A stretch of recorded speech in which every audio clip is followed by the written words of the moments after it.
कार्यक्रम के पुण्यार्चक हैं श्री फूलचंद विनोद कुमार सेठी परिवार, डिमापुर, नागालैंड। आज 10 लक्षण पर्व का द्वितीय दिन मार्दव धर्म का दिन है। मान का मर्दन करना ही मार्दव है। मृदो भावो मार्दवा। जो मृदुता का भाव है, जो विनम्रता का भाव है, जो श्रद्धा का भाव है, जो आस्था का भाव है, उसका नाम है मार्दव। कल हमने क्षमा धर्म के बारे में समझा। जब क्रोध का अभाव होगा, क्षमा आएगी, उसके बाद ही मार्दव आएगा। जब व्यक्ति का क्रोध शांत होता है तो मान सामने खड़ा हो जाता है। पहले व्यक्ति क्रोध में लड़ाई झगड़ा करता है, आपने देखा। क्रोध में लड़ाई झगड़ा करता है, जब क्रोध शांत होता है तो यह माफी मांग लो। नहीं, मैं छोटा नहीं होना चाहता। क्रोध में गुस्सा करता है, जब गुस्सा शांत होता है, बाद में कोई कहता है भैया माफी मांगो, तो मान आके खड़ा हो जाता है। मर जाऊंगा पर झुकूंगा नहीं। अभी लड़ नहीं रहा, चिल्ला नहीं रहा, कुछ नहीं कर रहा। अब क्या है, क्रोध तो जा चुका है, अब क्या आ गया है सामने। कभी किसी से लड़ाई हुई, तुम्हारी झगड़ा हुआ, तू मैं हुई। घर में भी कई बार झगड़ा हो जाता है, तू मैं हो जाती है। झगड़ा होने के बाद में झगड़ा तो शांत हो जाता है, लेकिन पहले बोले कौन? एक बार क्या हुआ, एक व्यक्ति की 2 पत्नियां थी। अब एक तो संभलते नहीं है, अब किसी की 2 हो तो जीतू भाई, फिर तो और बड़ी समस्या।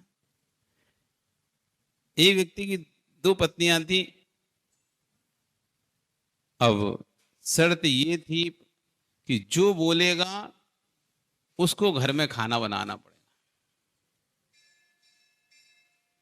अब बोले कौन? पहले घर में घुस गए चोर। घर में घुस गए चोर। अब दोनों बीबियां जग रही हैं, देख रही हैं, चोर घुस गए। अब लेकिन बोले पहले कौन? अब सबको अपना ईगो रहता है, मैं थोड़ा छोटा होना चाहता हूं। तुम बोलो कि चोर घुस गए। चोर सारा सामान ले गए, लेकिन दोनों में से कोई भी नहीं बोला कि चोर घुस गए। किस बात पर? मैं छोटा क्यों? तुम भी तो हो, तुम क्यों नहीं बोलते? तुम बोलो, हम क्यों बोले? हम क्यों झुके? बस ये जो चीज है, आचार्य बन यहां पर आज कह रहे हैं कि संपूर्ण जगत, संपूर्ण विषयों से शून्य दशा ज्ञान जहां हो, चैतन्य स्वरूप विज्ञान की कला जहां दिखाई देती हो, ऐसा है वीतराग विज्ञान। उस वीतराग विज्ञान में 10 धर्मों की व्याख्या की गई, जिसमें दूसरा धर्म है मार्दव धर्म। मृदुता का जो भाव है वह मार्दव धर्म है। बेटा जन्म लेते ही से ही रो रहा है। जैसे ही बेटा पृथ्वी पर, भूमि पर गिरा, जन्म लिया, काय काय करके रो रहा है। क्यों रो रहा है? क्यों तड़प रहा है? किस बात की पीड़ा है? उसे इस बात की पीड़ा है, सब खड़े हुए कुर्सी पर बैठे हैं, मैं जमीन पे पड़ा। और जैसे ही उसे हाथों में ले लिया जाता है, चुप। क्या बात है, रोटी खाने को ना मिले, पानी पीने को ना मिले, परंतु नाम लेने वाला मिल जाए। पेट भोजन से आपका पेट भरे नहीं भरे,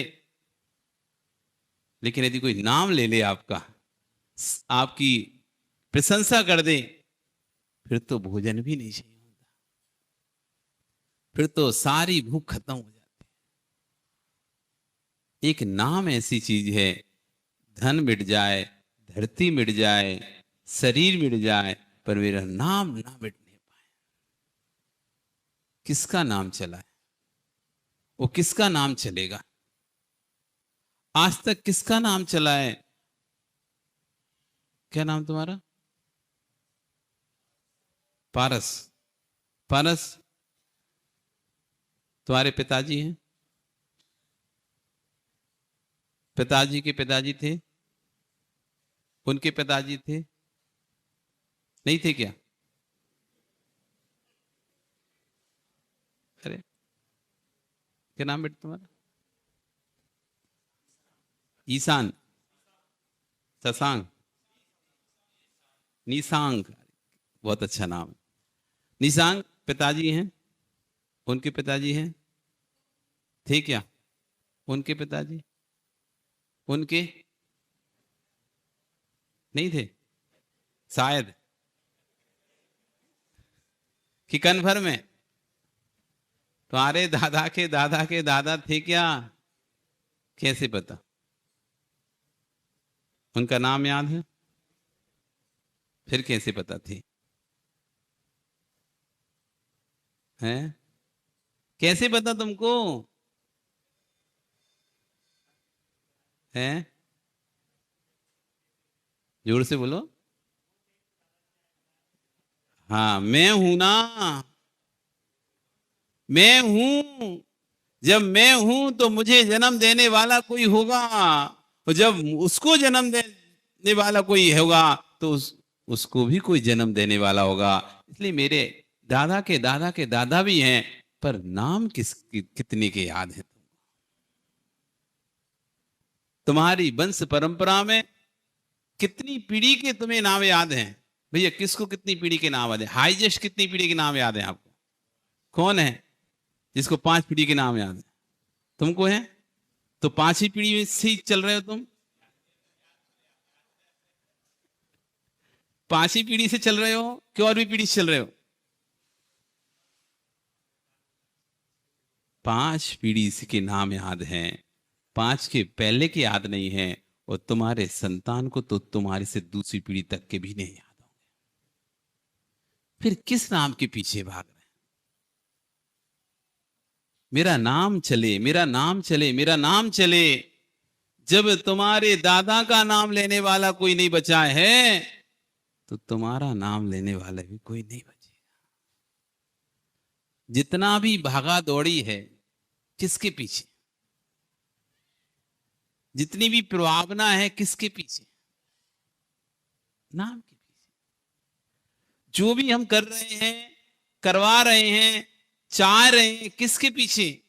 घर में भी मानता हूं ऐसा लगता है आपको कि हमें नहीं चाहिए कुछ, हमने को कोई नाम नहीं है, लेकिन आप जो भी काम कर रहे हैं ना, आपको रहता है कम से कम बोलते थे हम इतना काम करते हैं घर में। आप घर में काम करो, कोई भी आपकी ये ना बोले कि आप इतना काम करते हो, आपको देखो दुख होता है, पीड़ा होती है। और कोई इतना बोल दे कि नहीं ये बहू बहुत काम करती है। 3 बहू हैं, 3 बहुओं में से एक बहू का कोई प्रशंसा करते कि ये बहू बहुत अच्छा काम करती है, उसको खुशी होती ही नहीं होती।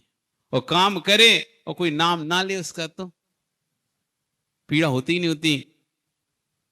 आप घर में भी काम तभी तक कर रहे हो जब तक लोग आपका नाम ले रहे हैं। नाम लेना बंद कर देंगे तुम्हारे हाथ भी काम करने से रुक जाएंगे। समर भूमि में जीव मरना पसंद करेगा। हे मान तेरी महिमा कितनी धन्य है कि समर भूमि में युद्ध में जीव मरना पसंद करता है, अपना सर्वस्व न्यौछावर करना पसंद करता है। घर बिक जाए, मकान बिक जाए, दुकान बिक जाए, परिवार नष्ट हो जाए, लेकिन नाम ना मिटने पाए। नहीं है तो रावण से पूछो, 1 लाख पुत्र 1.25 लाख नाती, ता रावण घर दिया ना बाती। किस बात पर? उसको सीता नहीं चाहिए थी। एक समय तक वो सीता की इच्छा करता था। जब उसने बहुरूपनी विद्या सिद्ध कर ली तब तक वो सीता को चाहता था। और जब सीता के पास गया बहुरूपनी विद्या सिद्ध करने के बाद, और कहता है कि अब तो मैंने बहुरूपनी विद्या सिद्ध कर ली है और अब तो राम का विनाश पक्का है, इसलिए तुम निश्चिंत होकर इस उपवन में भवन में विचरण करो और मुझे स्वीकार करो। इतने समय से समझा रहा था, अब अंतिम समय था, अभी भी तुम मान जाओ तो मैं राम को जिंदा छोड़ दूंगा। अभी भी तुम बोलो तो मैं राम को छोड़ दूंगा। और यदि तुम देखना चाहती हो राम की मृत्यु, तो अब मुझको बहुरूपणी विद्या सिद्ध हो गई। तब सीता उसको कहती है, आपको बहुरूपणी विद्या सिद्ध हो गई है और निश्चित है कि हो सकता है आप राम का विनाश कर दें, राम का घात कर दें, लेकिन एक बात मान, जब राम का मरण हो या राम अंतिम सांसें गिन रहे हो, तो एक बात मेरी जरूर उनसे कहना, इस सीता के प्राण तभी तक हैं जब तक राम की सांसें हैं। जिस दिन राम की सांसें खत्म हो जाएंगी, इस सीता के प्राण भी निकल जाएंगे। तब रावण सोचता है कि देखो तो, इतना सब कुछ करने के बाद भी ये सीता मुझे नहीं चाह रही, और क्या बोल रही है, यदि राम का मरण होगा वही मेरी अंतिम सांस होगी, अब मुझे ये सीता नहीं चाहिए। अब उसे एकदम विरक्ति हो जाती है, एक जाए दूसरे आए, अब मुझे एकदम विरक्ति हो गई है। मंदोदरी से बोलता है, अब तो मुझे सीता नहीं चाहिए। तो मंदोदरी के, ठीक है, जब नहीं चाहिए तो दे दो वापस, क्यों युद्ध करना, क्यों लड़ाई झगड़ा करना। कि नहीं, मैं 3 खंड का अधिपति रावण हूं,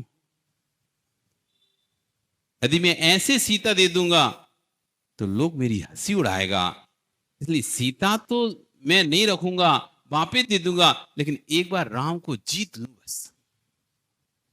राम को मारूंगा नहीं, राम को बंदी बनाऊंगा, और राम को सीता, बाद में राम को सीता भी वापस कर दूंगा और आधा राज भी दे दूंगा। पर ऐसे नहीं दूंगा, नहीं तो लोक में लोग क्या कहेंगे कि रावण जैसा महान 3 खंड का अधिपति भूमि गोचरी के सामने झुक गया। उसे राम से कोई बैर नहीं था, बस एक मान कसाय थी कि 3 खंड का अधिपति रावण एक भूमि गोचरी के सामने झुक गया।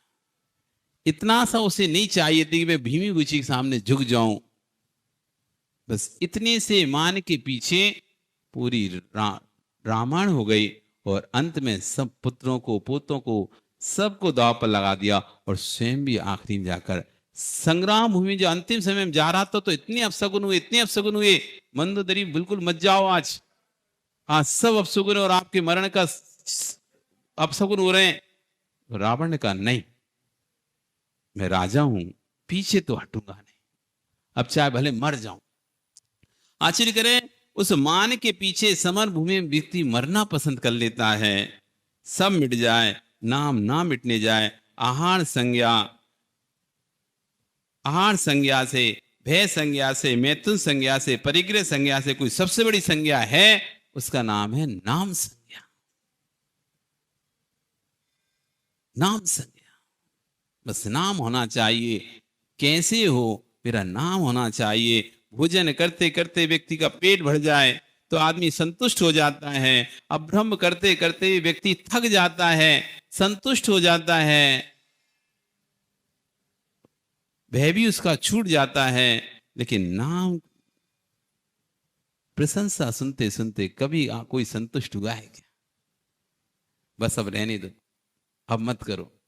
हाँ करोगे, नीचे मुंडी करके सुनते रहेंगे, बढ़िया, हाँ और करो और करो। प्रशंसा तो सुनना चाहता है, नाम सुनना चाहता है। आत्मा की अंतिम कोई बुराई है, उसका नाम है मान कसाय। नाम ना डूबने पाए, चाहे भव सागर में नैया डूब जाए, नाम नहीं डूबना चाहिए। ख्याति लाभ पूजा के लिए व्यक्ति कुछ भी करने के लिए तैयार हो जाता है। खाई में पड़ा पुरुष की कम से कम हड्डी पसली तो बच जाती हैं, लेकिन नाम ख्याति की खाई में पड़े पुरुष की आत्मा की संपूर्ण हड्डी पसलियां टूट जाती। एक ऐसी तिरंछ गति में कोई ले जाने वाली कसाय है। बड़ी बड़ी सूंड वाले जीव देखे कि नहीं देखे? हाथी देखे कि नहीं देखे आप लोगों ने? कौन बने ये हाथी? ये हाथी वही जी बने हैं जिन्हें अपना नाम लिखवाना था पट्टियों पर, बड़े बड़े पट्टियों पर नाम लिखवाना था, बड़े बड़े स्थानों पर नाम लिखना था, और नाम अगर किसी ने नहीं बोला तो लड़ने के लिए तैयार हो जाता था। मेरा नाम क्यों नहीं बोला गया? लंबे नाम थे, नाम के पीछे, नाक के पीछे लड़ बैठे थे। अब ऐसी लंबी नाक मिली, लो लगाए रहो जमीन पे, लटकाए रहो। लंबी नाक उनकी मिली है जिनके मान कसार लंबे थे, जो झुकना नहीं सीखे थे, जो झुकना नहीं सीखे थे। तो ऐसी नाक मिली, वो पूरी जमीन से लटक रही है। अब झुके रहो।